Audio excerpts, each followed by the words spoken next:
આજે સ્થાનિક સ્વરાજની ચૂંટણી બાદ છોટાઉદેપુર જિલ્લાની મુલાકાતે હું પોતે અમારા પ્રદેશના સંગઠન મંત્રી નિરંજનભાઈ, અમારા જિલ્લા પ્રમુખ શ્રી, અમારા લોકસભાના ઇન્ચાર્જ અમે બધા આવ્યા છે ત્યારે કવાંટ તાલુકા પંચાયત પૂર્ણ બહુમતી સાથે છે. 17 તાલુકા સભ્ય અમારી સાથે અહીંયા ઉભા છે.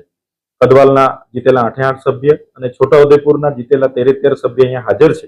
જ્યાં ટાઈ પડી છે કદવાલ અને છોટાઉદેપુર, અને જિલ્લા પંચાયતમાં પણ 13 લોકો અમારા ચૂંટાયા છે.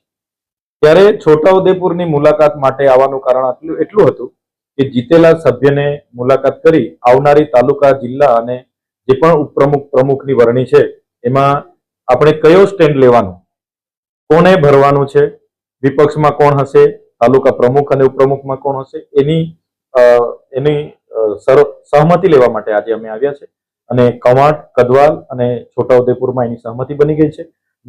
છોટાઉદેપુર જિલ્લા પંચાયતમાં પણ અમે પ્રમુખ અને ઉપપ્રમુખમાં અમારું ફોર્મ ભરવાના છે અને વિપક્ષના નેતા તરીકે પણ અમારું ફોર્મ ભરવાના છે. આ ટાઈ પડી છે. જનતાએ જે પણ જનાદેશ આપ્યો છે એનો સ્વીકાર કરીએ છીએ.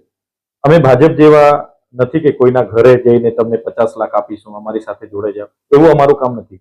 જે પણ જનતાએ અમને આપ્યું છે એના થકી જનતાની સેવા કરવાનું કામ અમારા લોકો કરશે, હર હંમેશ તત્પર હશે.